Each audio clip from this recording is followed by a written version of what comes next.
It's just one of those things that once you eat a little bit, it's so difficult to stop. Watch on for my top tips on getting perfect crispy pork crackling every single time.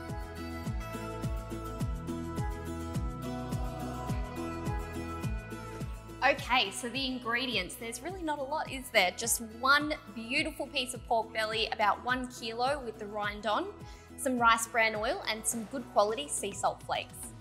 Okay, so the ultimate tip for crispy pork crackling is we need to dry this out in the fridge for at least 4 hours, or ideally overnight if time permits. So I'll just grab a plate, our pork belly on, rind side up, and so simple, leave this uncovered. The dry fridge air will help to kind of wick away that moisture from the skin, resulting in a perfect crackling.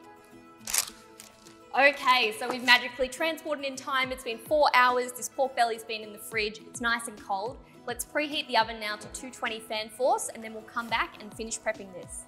It's easiest to score the pork when it's cold out of the fridge, so that's another little tip for you. So we'll just take that off.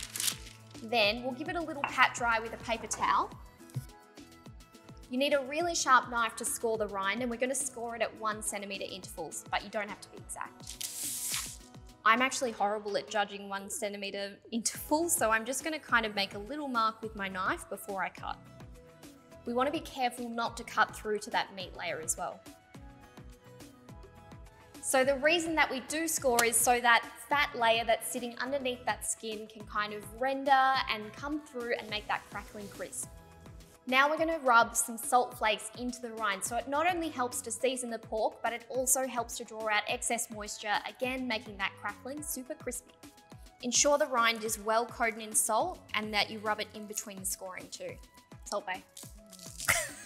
Now we're just going to simply leave this to stand until it completely comes to room temperature so that it roasts evenly when we put it in the oven. Nothing to do. It's been standing for about 30 minutes and you can see some tiny little beads of moisture on the top there, so I'm just going to dab those off with the paper towel. It's getting so much attention, this fork. It'll be worth it. Now let's just get this onto a tray. And we're going to drizzle that with some rice bran oil. So we're using rice bran oil because it's mild in flavour and it's also really great for high temperature cooking. So drizzle that on. Now the best way to make sure that oil is evenly coating the rind is to just simply get your hands in there, clean hands, and then just rub that into the surface. Okay, let's get this bad boy in.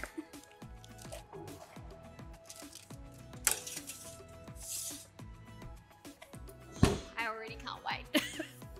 It's been 45 minutes, so let's have a little check on our pork. Ooh, it looks good. So you can see it's starting to get some tiny little golden bubbles on top, which is exactly what we want. So now we're going to turn down the heat a little bit, just to 200 degrees fan force, and it should take another 45 minutes or until it's completely golden and crisp. This should be ready now, and I'm so excited to open this oven. I'm literally drooling. Oh, it looks good. Come have a look. I am so excited to eat this. This crackling is golden and crisp. It looks so good. Now I have some bad news for you. We have to allow this to rest for 15 minutes. What that's going to do is it's going to allow that meat to reabsorb the juices so it's nice and moist and tender. Really important too, don't cover the top with any foil while it's resting. It's going to lose that crispy crackling that we just worked so hard to get. So now just wait. This smells and looks so delicious. I can't wait to dig in. So what I'm going to do is I'm going to serve it as, kind of a little delicious starter, cut it into some bite-sized pieces and serve it with some simple star anise spice cherries. Let's dig in. Well, what else is there to say really? This is the ultimate roast pork with crispy crackling. All there's left to do is try it. For more fresh ideas, head to the Woolworths website and search for recipes.